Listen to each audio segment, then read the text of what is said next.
طبعا كثير ده هنو يكش دو يزي سينو على ده سينر as will be further off so we're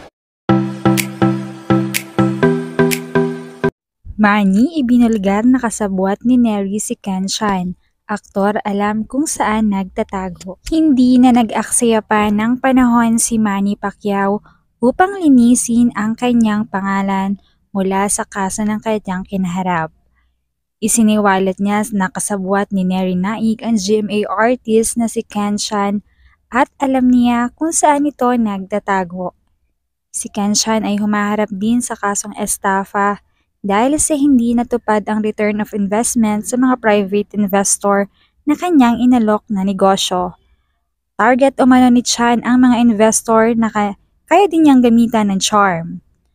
Syempre mga celebrity sila. Hindi naman paghihinalaan na scammer kasi nga kilalang personalidad sila na parang hindi naman gagawa ng kalokohan para sirain ang mga sarili nilang career.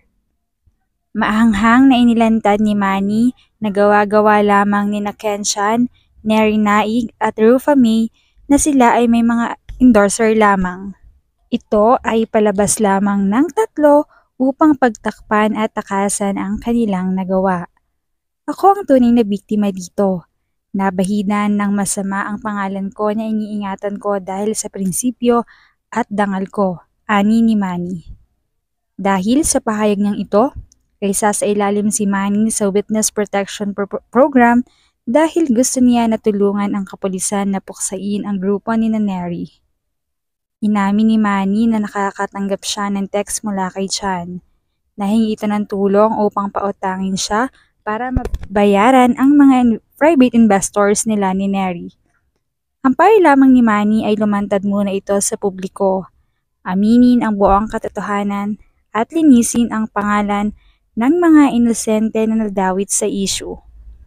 Pero sa pera, mas worth it pa na itulong sa mga kababayan nating Pilipino na mahihirap kaysa sa itaya sa iyo na maraming naloko at naagrabyado.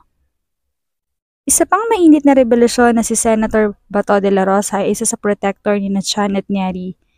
Kaya pala, ito ang nasa likod ng pagbubugbog din kay Manny. Hindi niya lubos maisip na dahil sa pera ay gagawin sa kanya iyon ni Bato. Dahil itinuring niya itong kaibigan. Talagang ang pera kayang baguhin ng tao. Nawawalan ng paninindigan at pagmamahal sa bayan. At nawawalan ng moral. Ayon kay Pacman. Samantala, nahuli naman sa Hawaii ang asawa ni Rufa May, ngunit itinanggi nito ang mga paratang na siya ay kasabwat sa krimen. Tumakas lamang ito dahil sa takot dahil may banta ang kanyang buhay. Akala din kasi ng mga private investor ay kasabwat ito. Samantalang driver lamang siya ng kanyang asawa ni si Rufa kapag na-attend sa meeting at wala siya umanong direct participation sa staffa.